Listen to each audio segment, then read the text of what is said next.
Dear grown-ups, it's Jessica here. Today we're going to talk about developmental milestones, what they are, what you need to know about them, and how they can help you interact with the children in your lives. So what are developmental milestones? Think of them as stair steps onto the journey of your child's growth.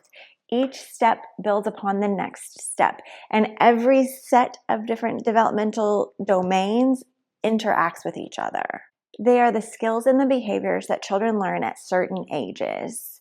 Things like rolling over, standing up, first words, learning to read. All of those are examples of developmental milestones. Something that I want to put out there before we get started with this video, and that is developmental milestones are just guidelines.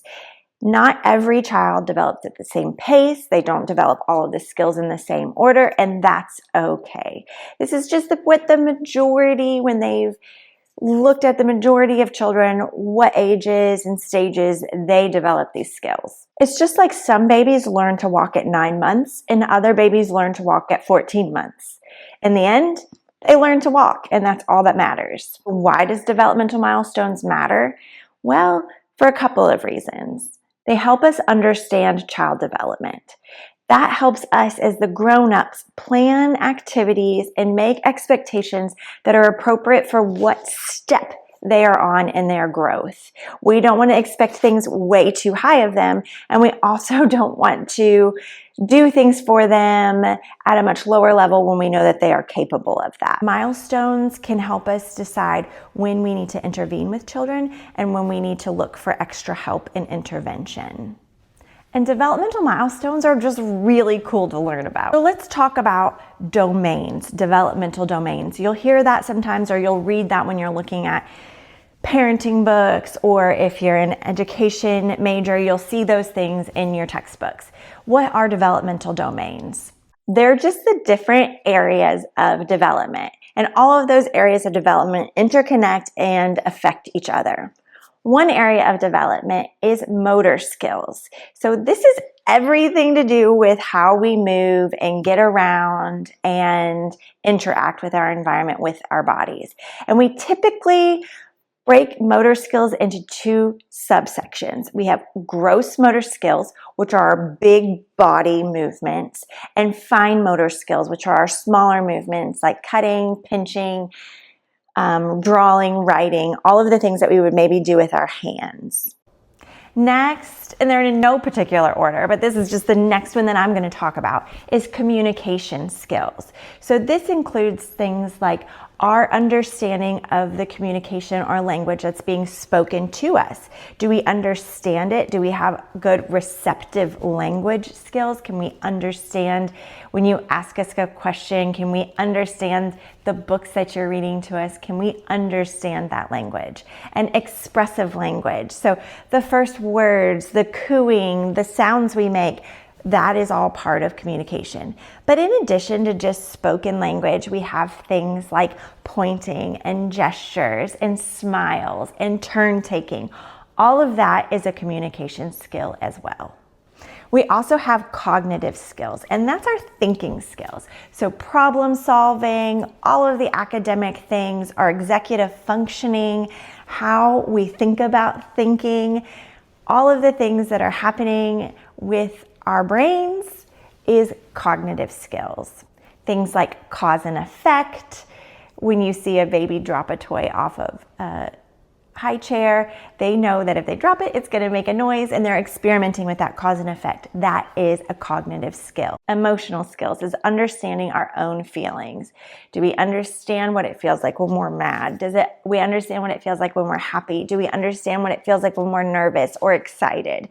Understanding those emotions and being able to regulate them. Social skills. Understanding that there's other people in the world and how we interact with those people. So we typically think about social skills when we talk about preschool. We talk about sharing and turn taking and interacting with peers. But there's social skills with parents. There's social skills with other caregivers, other grown-ups, as well as people our own age. And then there's adaptive skills. Sometimes we call this self-help skills, but all of those things that we need to be able to do to take care of ourselves, things like feeding and eating and drinking from a cup, those would all fit under adaptive skills. But as you can imagine, when you hear me talk about those different domains, you've heard me talk about drinking from a cup. Yes, that is an adaptive skill. That's a self-help skill. But when we think about that, that also employs some fine motor skills. Are we able to grasp the cup? Are we able to tip the cup? Do we have that cognitive skill of cause and effect? What happens if I pour it too much? It's going to fall down on me. So all of the different domains interact and work together. Where can you go to get more information about developmental milestones? There are a few trusted resources that I'll put in the description. Things like the CDC, American Academy of Pediatrics, some of your textbooks, some parenting books. I would say to be careful when you're looking on the internet just to make sure you're getting your information from a trusted source. And also know that things like the CDC change their milestones based on the norm referenced group. So they're constantly looking at what is happening with the ages of children in our population, and they may make changes based on that to the developmental milestones. You can argue with that. It's hard to say. So just kind of know some of those things. What should you do if your child's not meeting one of these developmental milestones? Well, first, I would tell you to collect some data. I know, I'm telling you to collect data again. It's really simple. You could use the form that's down in the description to collect some data in each of those buckets, those different developmental domain buckets. It's kind of fun to see how children progress and learn things over time. See how they're learning or what skills they are learning in fine motor skills. See what gross motor skills they're developing. See what emotional skills they're developing. It's really neat to see their growth journey on paper as it goes along. You can take pictures, you can take videos. We have these wonderful we have these devices now that you can do those things. You can take pictures and videos and see how they progress over time. Look at them and kind of break them up into those different categories and see how they compare to developmental milestones on those trusted sites. Now, if your child's not meeting one of those milestones, just maybe it's because you haven't been paying attention, or maybe they don't have an opportunity to practice that skill. So that's where we as grown-ups come in. If you haven't seen your child follow a one-step direction yet, and it's their age range, have you given them any one-step directions that you're expecting them to follow?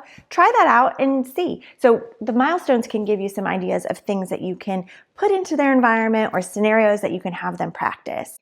But when you look at your documentation and you consistently see that maybe your children are not meeting certain milestones in certain categories, definitely reach out to, depending upon your child's age, either your early intervention services, your preschool services, your school age services. You can reach out to your pediatrician, but just know that when you go to the pediatrician, your pediatrician is maybe seeing you for 15, 30 minutes, and your children are not always doing what they do at home because they're in a different environment, and that's okay, but they don't always get the best picture of what your child is able to do, and sometimes they just assume that children are able to do things that they're not doing in the office. So you can talk to your pediatrician and find out where you go next, but definitely look at early intervention, preschool services, school age services, when you're looking at your documentation of your children's developmental stages and the things they're able to do.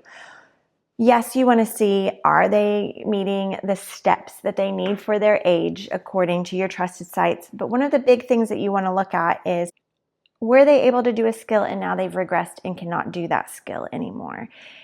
Keep an eye on that. Make sure it's not due to an illness or something like that. But if it continues to not bump up to that skill, that developmental milestone, then you may have regression. And regression is one of the signs of a possible disability. And that's hard for some parents to hear, but let me just tell you, that is just a way for you to get the intervention. It's a key. It's a way for you to get the intervention and services that your children need to meet the next milestone. So if you see some regression, definitely reach out for an evaluation. And also know that children will skip steps. Some children have spiky development, so their development looks a little bit different, and that's okay too. We just want to make sure that children are able to have the skills that they need to interact in the environment and with the people around them. That was a quick 101 on what is developmental milestones. We'll continue to talk about developmental milestones for different ages, but I just wanted to give you an overview of what they are and what to start looking for. If you have some developmental milestone data that you would love for me to take a look at, I absolutely love it. Please reach out.